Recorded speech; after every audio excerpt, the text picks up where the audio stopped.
Welcome guys to another episode of the Extra Mile. My name is Alex and welcome to another BeamNG episode. Today is a pretty sweet one. This is not about this car or this track. Let me show you what I have for you today. This is a mod made by Lucas BE. I will link his forum post of the BeamNG forums in the description, and he made this car from scratch. We have the lovely DeLorean. We have it in a couple of different variants. First we have the coupe in, well, it's always the coupe, but we have the automatic version and the manual version, and it only has 147 horses stock. From what I remember, it was a Renault V6, a naturally aspirated one, not very powerful, so it should be interesting to see how a stock DeLorean handles here in Beam. Then we have a gold one, which is interesting, same performance. Then we have it painted, again, same performance. UEDM, I suppose that's the UE version as opposed to the American one, is my guess. We have a race version, still the same power though. We have a turbo, 271 horses, and we have a V8 swap. So we have all the bases covered, but for now, let's spawn the manual bone stock DeLorean, take it for a ride, see how it sounds, see how it drives. Actually, look at that. I just see that little menu there at the top, and we can actually open doors and stuff. Look at that. That's actually pretty sweet. That's a lot of neat detail. What was the other one? G? All right, there we go. All right. Sound check. Oh, wow. Guys, that actually sounds pretty meaty. So let's switch to cockpit view. Oh, I love it. The animated dials. We have the lights. Really cool. All right, let's take her for a spin. 146 horses. Oh man, this is slow. Okay, it picks up a little bit above 5,000 RPM. But this is not a sports car. Far from it. But yeah, so that was always a little bit ambiguous about the car. It looked great. It still does. I still believe that it's a very successful and beautiful design, even to this day. But it never held up when it comes to the driving, and didn't even really try. So I never really got that. And I also think that the DeLorean would have probably been forgotten if it didn't have a starring role in Back to the Future. I think, whoa, 90% of people who love the DeLorean today have some kind of connection to Back to the Future. So it wasn't the car itself that left a lasting impression. It was kind of the movie role and the design. So the driving experience, and that is, whoa, and that is confirmed by everyone that has ever driven the DeLorean, was not that great.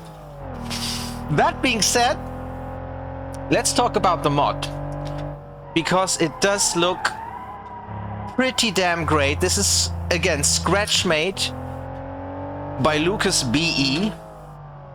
And again, I will link his forum post where he goes into a little bit more detail about the car in the description. And it does feel very good when it comes to well, a mod car. It's certainly a very high quality mod. It feels pretty much like the original Beam cars in terms of quality. Let's see if we can get it out of shape a little bit in the corners and see if we can slide it just a little bit. I already noticed in a few corners that the rear end kind of started to step out. Let's try this again. No ABS, actually. That's interesting. I would have thought that the rear car has ABS at least. And it is listed with a top speed of 231. I just noticed that. Oh yeah, there we go. Oh yeah, that's the rear engine for you. No chance whatsoever of catching that. All right, let's not play around anymore. Let's go right to the big dog. Let's go for the turbocharged engine, and then we will go for the V8 swap. because I want to know how this... Actually, let's go for the race version that has the same engine. Let me see if I can feel a difference here. All right, here we are on the race version. Actually, holy shit, that is impressive. I can feel a massive difference in the force feedback immediately. I get a lot more detail in the wheel. I think it might be that the force feedback kind of picks up on the stiffer suspension setting and translates that into how the wheel feels. That's very interesting. The force feedback in Beam is certainly not where it could be eventually, but it is pretty damn good already. So much better than where it was just a few patches ago. So, cornering, let's see if we can tell a difference here. Oh yeah, this is interesting. Oh yeah, turn in. Wow, this is different. It's still, whoa, it's a rear wheel, oh, not rear wheel drive car, that obviously it is, but a rear engine car. All right, okay, so that was impressive. I'm quite amazed by the force feedback.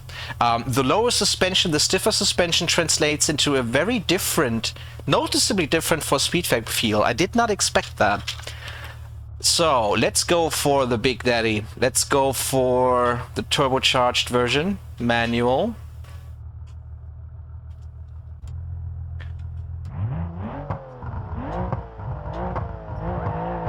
Oh, wheel spin. Wheel spin. Nice, nice. Yeah, this has a lot more pickup.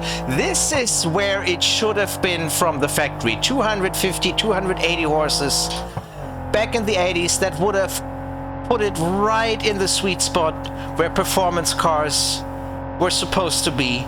I don't understand why they didn't, at least give us an option to spend a bit more money and put a little bit more power into the car. Obviously, that would have required a lot of re-engineering, better brakes, better suspension, better cooling, better clutch, better gearbox, etc. And that's not easy to do. So that's probably the reason. They probably didn't have enough R&D time left. Yeah, but this is different. This is suddenly power oversteer is a thing that you have to worry about. Very interesting, very interesting. My favorite corner of the track coming up. The left-hander. Oh yeah, and there it goes. So controlled oversteer is not really possible in this car, at least not with the stock tires and the stock suspension. You really feel that there's an engine way out back. This is not mid-engine, this is rear engine.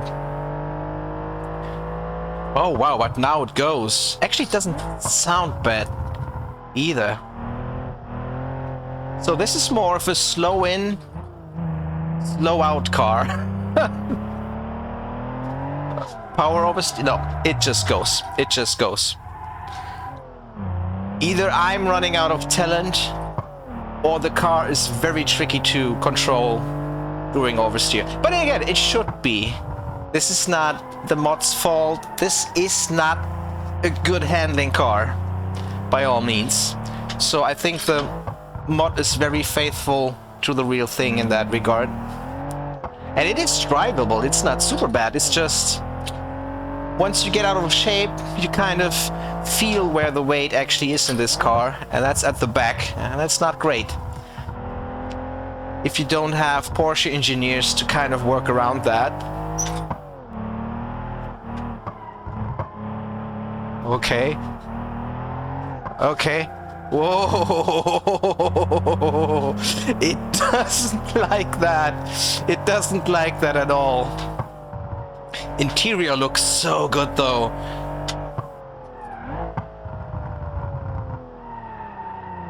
Come on, come on, come on, come on. Even that little second gear, let's slide a little bit out of the corner on power, even that is tricky in this car. Which is usually the easiest thing to do. Just stay on power and kind of ride it out.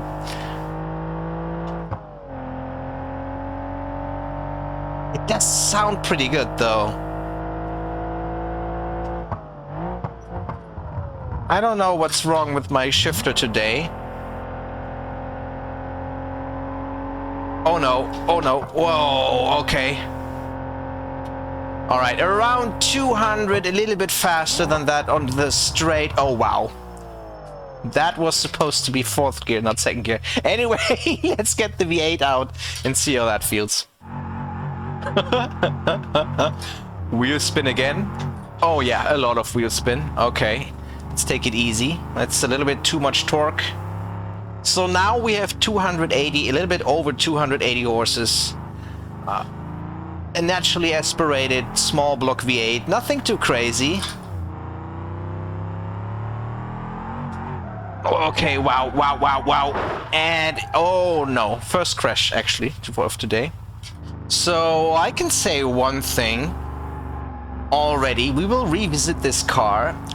And this is just a first look to check out the variants. But I think that with a lot of setup work, probably different tires, that we can do a lot better than this. I mean, if Porsche did it with a 911, how hard can it be? It's so nervous at the limit. It's insane.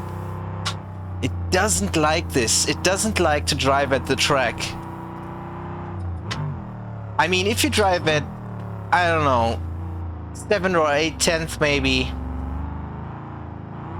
that's what this car wants. It does not want to go anywhere near the limit. Neither during acceleration, cornering, or braking. It just doesn't... It wasn't built for this. Alright, let's see. 150, 160, 170, 180, 190. It definitely has a lot more pickup than the Turbo V6 did. 230, 240. Okay, we probably have to brake a little bit. Oh, it immediately steps out. Holy crap. Okay, let's stay in 3rd gear. Not too early. There it is. I was not even giving it the full beans. There was just half a centimeter of too much throttle, and it goes. What an interesting car. I always liked the DeLorean, and when I say always, since I watched Back to the Future in the cinema actually back then, and I saw the car coming out of the trailer, and obviously they gave it a much better sound than it does in real life. In the movie, it sounded awesome, looked awesome. I thought, holy shit, what the hell is that? Imagine living in 80s Germany and you only see very ugly cars when you look at them with modern eyes. Old Opels and VWs and shit like that, and then you suddenly see this.